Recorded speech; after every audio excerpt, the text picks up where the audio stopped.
Vous êtes sur Télé 50 et nous sommes à Kolwezi, chef-lieu de la province du Lualaba, une province combatifère qui se transforme jour après jour grâce à une dame, oui, qui fait l'exception. C'est d'ailleurs la seule femme gouverneur des provinces sur les 26 que nous avons eues après les dernières élections au niveau du pays. Et elle a totalisé aujourd'hui 100 jours depuis son investiture, Fifi Masuka Saini, qui s'est adressé au Lualabé à quelques journalistes triés, notamment c'est de la presse nationale qui ont fait les déplacements de cette capitale de la province du Lualaba. Et pour commenter cette sortie médiatique de la gouverneure Masuka, nous recevons sur ce plateau gros plan spécial aujourd'hui, ici à Kolwezi, Josué Moyumba, chargé des communications, conseiller en communication à la gouverneure des provinces, à qui j'ai dit bonjour et bienvenue, Josué. Merci, monsieur le journaliste. Nous sommes arrivés au Lualaba, on a vu que les choses se transforment jour après jour. C'est vrai qu'aujourd'hui, tous les pays envient venir au Lualaba parce que beaucoup pensent que c'est ici où les laits et les miels coulent encore, malgré la crise qui sévit un peu partout à travers les territoires nationaux. Il y a beaucoup de mines ici, les mines qui sont censées transformer cette province. Et d'ailleurs, la gouverneure Masuka avait dit un jour dans une interview à Kinshasa que Kolwezi pourrait ressembler dans quelques années à l'une de ville des États-Unis d'Amérique. Est-ce que c'est l'impression que vous avez aujourd'hui comme conseiller en communication? Bien sûr, parce que, avant de répondre à votre question, je vous remercie de l'intérêt que vous avez toujours à cette province, le Lualaba, et beaucoup plus à ma modeste personne, pour que nous puissions de temps en temps amplifier les actions du gouvernement provincial, le gouvernement Masuka, en conformité avec la volonté politique du chef de l'État, Félix Antoine Tshisekedi Tshilombo. C'est pas que je peux avoir l'impression, c'est que je vis ça, je travaille dans ça. C'est ça le souci. Le souci pour la gouvernance Masuka, la gouvernance Tshisekedi, est de réduire l'écart inquiétant, l'écart scandaleux entre les richesses que vous venez d'évoquer, les richesses minières, et la vie réelle de la population. C'est le souci qui anime l'équipe gouvernementale Masuka tous les jours.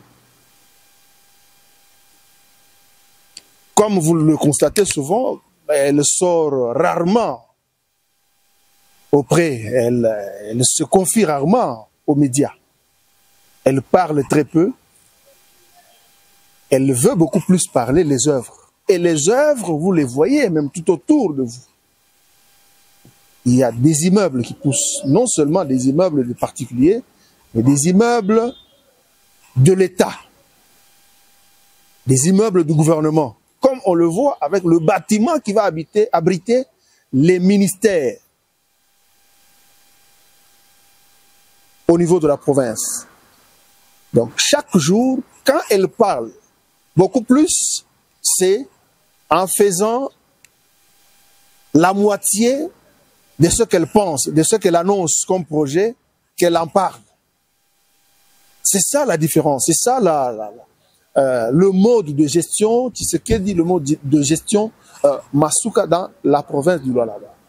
Donc, faire en sorte que Kolwezi ou une bonne partie de la province du Lualaba arrive à ressembler à l'une des grandes villes de ce monde, aux États-Unis, le faire, c'est juste une question de volonté. Il y a des mines, vous l'avez souligné, les mines à elles seules, en restant enfouies, les minerais en restant enfouis dans le sous-sol, ça ne suffit pas pour que ça produise le bonheur, ça produise les richesses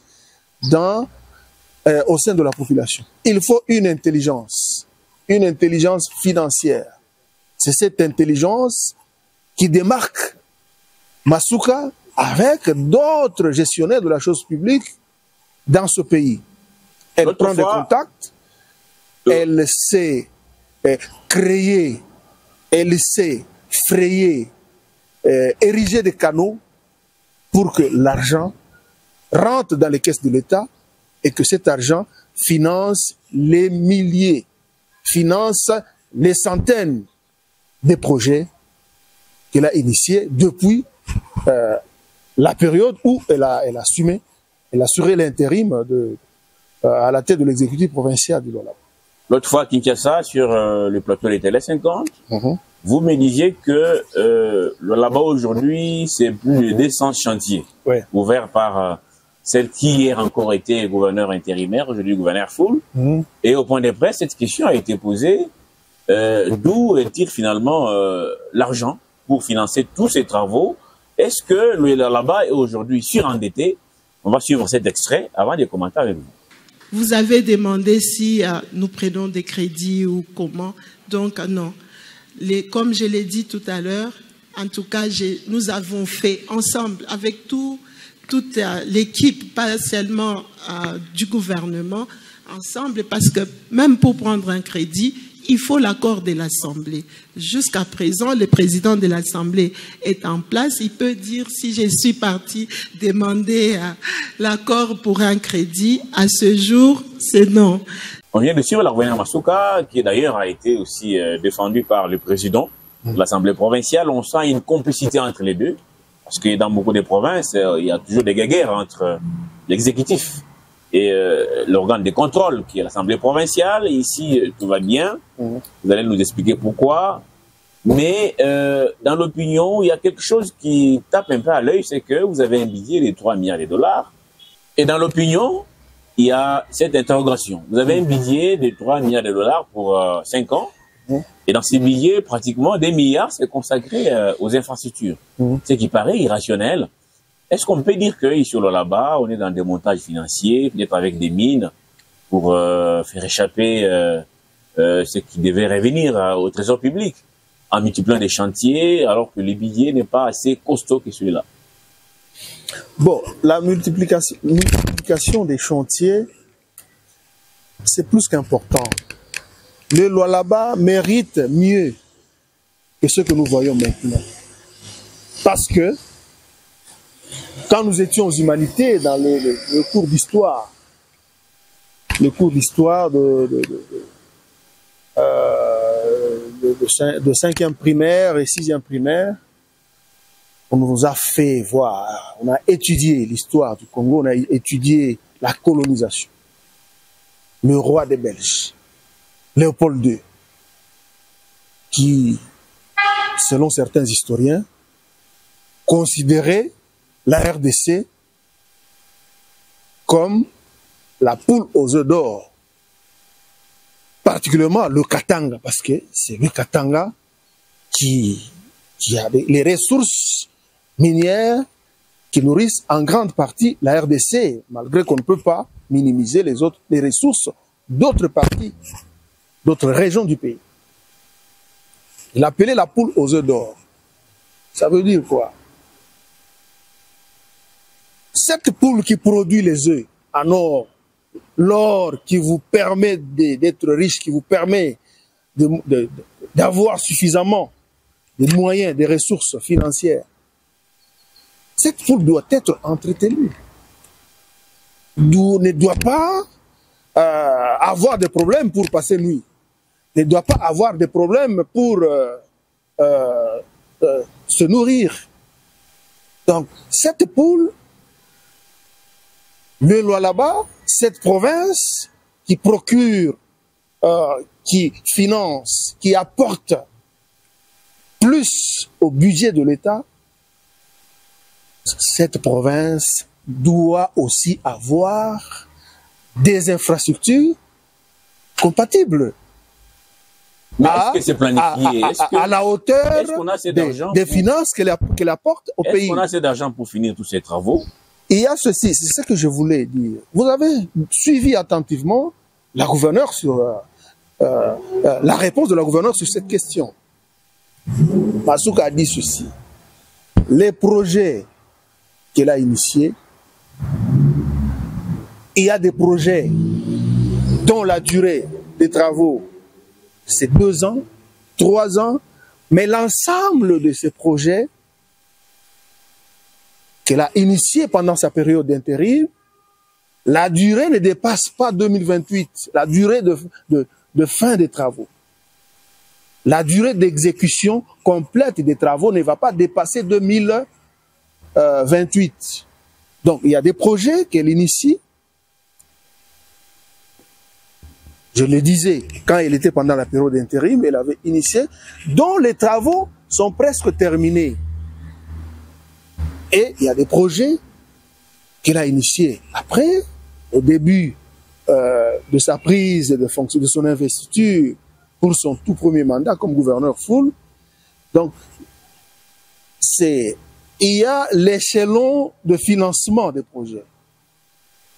Ça ne veut pas dire, par exemple, si, prenons le cas d'un ouvrage, un exemple, un ouvrage dont les travaux vont par exemple prendre 1 année, le financement c'est autant, mais le paiement se fait par palier. Par exemple, elle peut s'entendre, elle sait échanger, elle sait négocier avec les entrepreneurs. Elle vous dit non, cet ouvrage, moi, je vais payer la totalité de l'argent à un intervalle de 2 ans. Je vais commencer à payer, à verser un montant chaque mois dans votre compte. Donc, et c'est comme ça qu'elle essaie d'échanger, qu'elle essaie d'établir l'entente avec différents partenaires, différents entrepreneurs. Et c'est pourquoi elle arrive à réussir à financer. Donc, ce ne sont pas des chantiers qu'elle a initiés par hasard, non. Donc, ce ne sont pas des chantiers. C'est une économiste de formation. Ce ne sont pas des chantiers. C'est une économiste qui maîtrise. Ce ne sont pas des chantiers mieux ce qu'elle fait. Liés au montage financier pour faciliter le collage des recettes et les laisser comme ça inachevés, peut-être sur les dos du futur gouverneur des provinces. Non, non. On retient cela. Alors, en arrivant là-bas, à Colosie notamment, lorsqu'on circule sur la ville, on constate effectivement qu'il y a des routes qui sont en construction, il y a des nouveaux bâtiments de l'État et tout ce que vous connaissez. Mais paradoxalement, il y a aussi ces constats malheureux tels que certains espaces qui étaient attrayants, les espaces qui étaient admirés à l'époque, aujourd'hui sont abandonnés. Je prends l'exemple du rond-point de l'Indépendance, qui attirait beaucoup de visiteurs, qui était un symbole de cette ville de Colosie. Les gens se prenaient des photos. Aujourd'hui, ce rond-point est complètement détruit. Est-ce que la politique de la continuité ne fait pas partie de vos projets de société? Non, c'est pas qu'il n'y a pas la politique de continuité n'existe pas dans la gouvernance actuelle. Rien de tout cela. Ici, on a besoin. J'aimerais profiter de votre micro pour attirer l'attention de la population. Allez-y. Notre population doit avoir la culture de la propriété. Par exemple, il y a la plupart d'avenues de l'endroit où nous nous trouvons subissent les travaux de modernisation, les travaux d'asphaltage.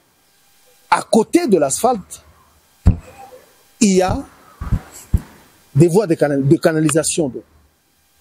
L'État ne saura pas mettre un agent de l'ordre devant chaque parcelle pour empêcher aux citoyens d'utiliser les voies de canalisation d'eau comme étant des poubelles. Ici, comme vous parlez du rond-point de l'indépendance, la population doit savoir ceci. Les endroits, les espaces verts, les espaces publics doivent être occupés, doivent être sécurisés, doivent garder leur propriété. Il y a la brigade, la direction provinciale d'assainissement, avec le jeune Arsène Ndandoula.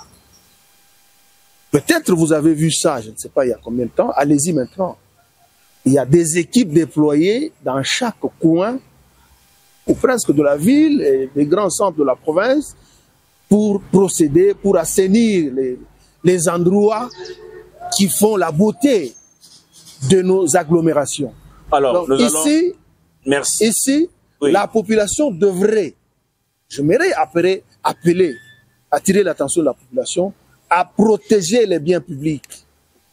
Parce que si vous jetez les déchets ménagers dans les voies de canalisation d'eau, ça veut dire, après l'asphaltage, l'eau va venir et l'eau ne va pas trouver d'issue. Cette eau va finir dans les habitations. Actuellement, dans la ville, il y a un système de récolte rationnelle des immondices. Donc, il suffit juste de vous abonner, environ 56 000 francs le mois. Vous mettez vos déchets à côté et les camions viennent et récupèrent pour que notre environnement, y compris les espaces verts, on fera le constat, puissent garder leur beauté. On va faire leur beauté. On va faire le constat, effectivement. C'est pas, il ne revient pas à l'autorité de venir ramasser les bouteilles en plastique devant vos parcelles parce que vous les jetez dans les caniveaux, dans les voies de canalisation d'eau qui ont été frayées pour que notre ville, pour que nos routes, nos avenues soient maintenues en état. Alors, il y a une question aujourd'hui sur la cohabitation ici, entre peuple Lualabé d'abord, avec ces divisions alimentées par les politiques que vous êtes, les pros et les anti telle ou telle autre personnalité ici. Et la question a été posée effectivement à la gouverneure des provinces pour savoir si cette question est réglée, parce que pour booster le développement d'une province aussi riche en ressources minières, il faudra que les gens puissent ne pas surtout se détester. On va la suivre et on va passer. Pour créer des problèmes là où il n'y en a pas. Je l'avais encore répété, au Lualaba, c'est très difficile de dire que moi, mon père et ma mère, c'est la même communauté. Oui, il y en a.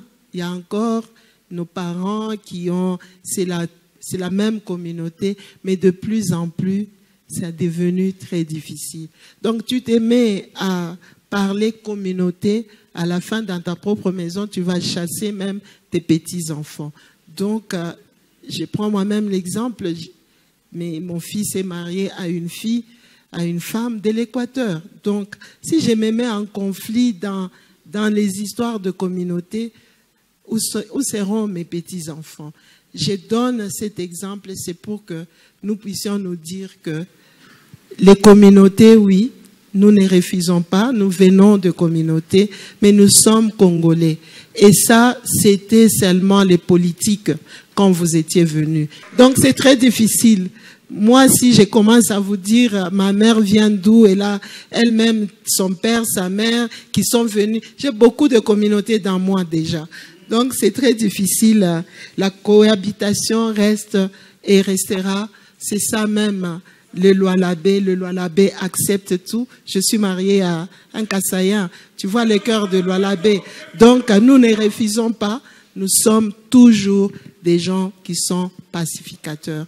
Alors, est-ce qu'aujourd'hui, il y a encore cette affaire des anti et des pros au Lualaba? Bon, il y a, depuis un temps, depuis l'après-indépendance, il y avait une culture politique qui s'était installée par la volonté de certains acteurs connus. Le problème du tribalisme, le problème de division à connotation tribale, à connotation ethnique. C'est ça, c'est parmi les qualités, c'est parmi les forces de la gouverneure Massouka. C'est une femme qui rassemble. Vous allez voir autour d'elle, dans son cabinet, il y a non seulement toutes les tribus qui composent la province du Lualaba, mais il y a aussi tout le pays. Tout le pays se trouve ici. Toutes les tribus du pays sont autour de la gouverneure Masuka. Elle a souligné quelque chose de très important. Aujourd'hui, bon, son mari, elle est du Grand Kassai. Vous voyez? Ses enfants, l'un de ses fils a pris en mariage une femme de l'Équateur. Donc ça veut dire l'affaire tribu, oui, tribalisme, le tribalisme est nuisible au développement de notre pays, de la province. C'est là que vous voyez. Est-ce qu'on facilite aussi parce que le président avait parlé de la création des millionnaires ici, la classe moyenne.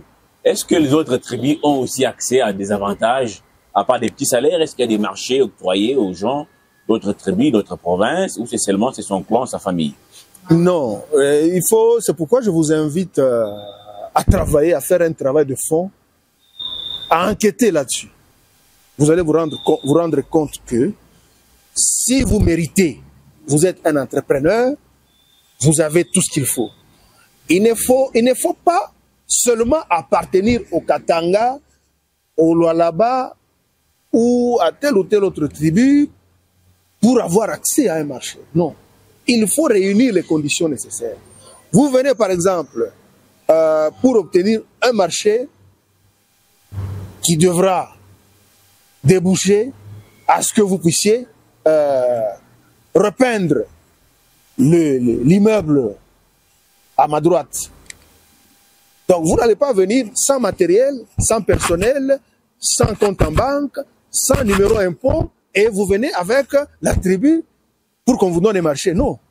Il y a des conditions, il y a la cellule de passation de marché qui étudie tous ces aspects pour que quand on vous donne, vous ne pouvez pas venir demander un marché, solliciter un marché, vous n'avez même pas de siège, vous n'avez même pas de siège pour votre entreprise. Vous n'avez même pas de compte en banque. Là, ça présage le vol. On peut vous donner ce marché qui peut coûter par exemple 10 millions de dollars américains et vous disparaissez. Donc, appartenir à la RDC ou là-bas, appartenir aux tribus de la RDC du là-bas, c'est pas une garantie. Il faut réunir les conditions. Très bien. Alors, on va finir, parce qu'on est en train de finir l'émission en tout cas. L'actualité oblige, la question a été posée à la gouverneure par rapport à ces changements de la Constitution ou la révision. Les débats est encore en cours, voulu par le chef de l'État, Félix-Antoine Tshisekedi Tshilombo, la gouverneure des provinces. Est-ce qu'elle appuie ces projets? La réponse était très claire, elle n'est pas allée par les deux de la cuillère. On va la suivre et conclure l'émission. Oui, à partir de Kisangani, le président a parlé de changement ou de la révision de la Constitution. Moi, je ne peux qu'être pour. Je suis de l'Union sacrée. Je suis dans la vision du président de la République. À moins que je ne sois dans d'autres systèmes, mais je suis la fille aînée, comme ma sœur l'a dit, de l'Union sacrée, raison pour laquelle je n'ai même pas besoin de parler. Vous avez vu vous-même les panneaux à la descente de l'avion. Je l'ai dit tout haut. Certains diplomates sont venus pour me dire, on a vu les panneaux et tout. Oui, j'assume. Je suis dans l'Union sacrée, fille aînée de l'Union sacrée, dans la vision du président. Qu'il s'agit de la révision ou du changement, nous sommes pour. Est-ce que ces débats ont commencé aujourd'hui? Non. Rappelons-nous. Je ne veux même pas qu'on rentre, vous, de la presse, vous avez des images de 2006, des images de 2011, des images de 2015, de tout, en tout cas, de toute la période que notre République a eu des présidents. Nous savons que de ces deux présidents, et le premier, et celui qui est là, le premier en avait déjà commencé. Donc, on ne va pas venir nous dire aujourd'hui, par les mêmes personnes qui étaient sur les chaînes de télévision pour proclamer tout haut, la Constitution doit être changée, qu'aujourd'hui ces personnes puissent dire non. Oui, ils n'ont pas eu, je ne sais pas, la manière qu'ils avaient communiqué à l'époque, ils ne savaient pas nous communiquer pour que nous puissions accepter leur changement à eux ou la révision à eux en ces temps-là. Mais le président a bien précisé, c'est pour le bien-être de la population, c'est pour l'intégrité de notre territoire national. Donc, qui veut qu'on continue avec la guerre? Si quelques changements dans notre constitution peut nous permettre de pouvoir avoir des idées, de pouvoir être forts pour que nous puissions avoir la paix, je ne peux que suivre, surtout que je suis une femme, je suis une mère, je pleure ceux qui sont en train de mourir à l'Est. Oui, je suis pour la Constitution ou la révision ou les changements de notre Constitution. Et pour l'instant, ma participation, je ne suis qu'une financière. J'ai déjà mis une équipe en place qui est en train de travailler pour que ma contribution soit totale quand nous allons nous mettre autour de la table pour voir quels sont les articles à changer. Nous allons les changer. Est-ce que c'est le changement total? Mon équipe se met déjà au travail. Que ce soit pour la révision ou pour les changements, nous sommes prêts. Alors, les Lualaba, qui fait partie du Grand Katanga, est aujourd'hui considéré comme les bastions des grands leaders de l'opposition, que vous connaissez. Et c'est prononcé comme ça que je soutiens tel projet. Est-ce que ça passe dans une région comme les Lualaba? Elle a été surnommée, ce ne sont pas les Katangais qui l'ont surnommée fille aînée de l'Union sacrée. C'est toujours les acteurs, les communicateurs venant d'autres provinces qui ont constaté pour la surnommer ainsi.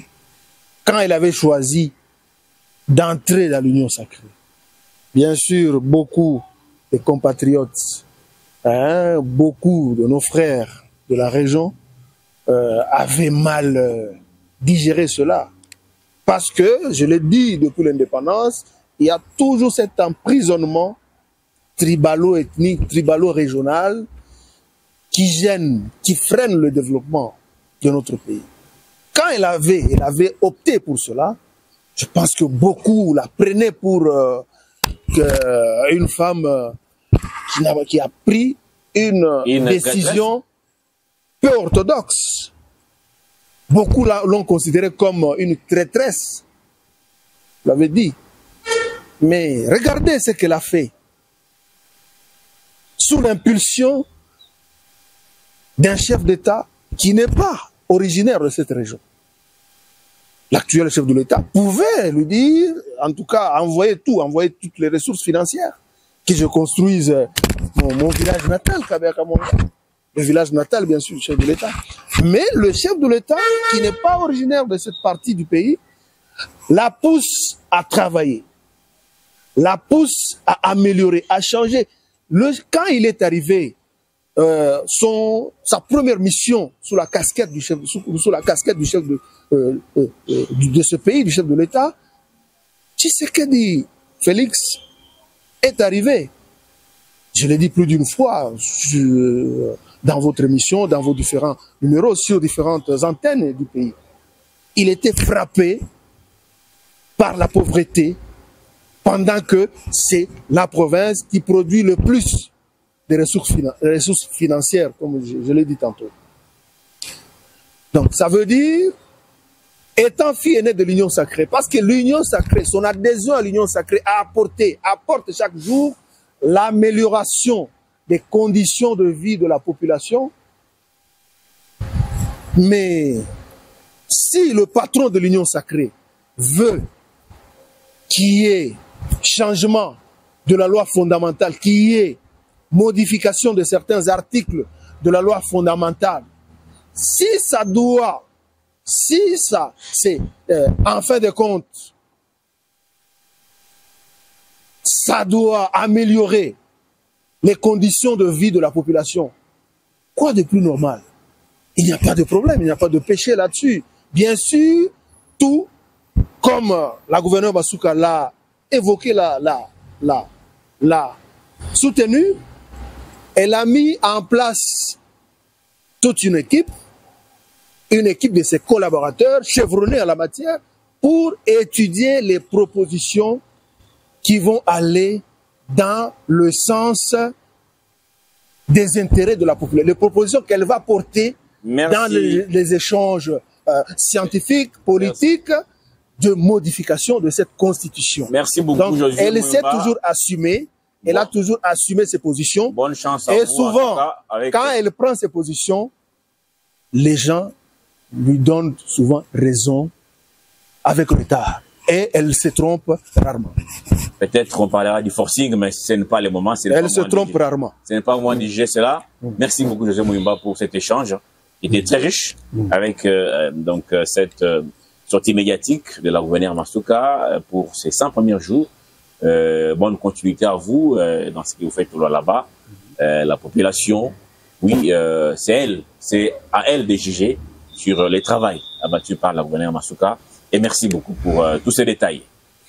Merci, monsieur le journaliste, pour l'occasion, pour l'opportunité. Merci à Télé 50 et à son patron, Jean-Marie Kassamba, pour ce travail combien important pour la visibilité, pour le bien, l'image positive de notre pays, la République démocratique du Congo, dirigée par Félix-Antoine Tshisekedi Tshilombo. Merci à vous tous qui nous avez suivis de partout. C'était Gros Plan spécial depuis ici, la ville de Kolosi, chef-lieu de la province de Lualaba, riche en ressources minières. Je vous fixe rendez-vous à très bientôt avec un autre numéro.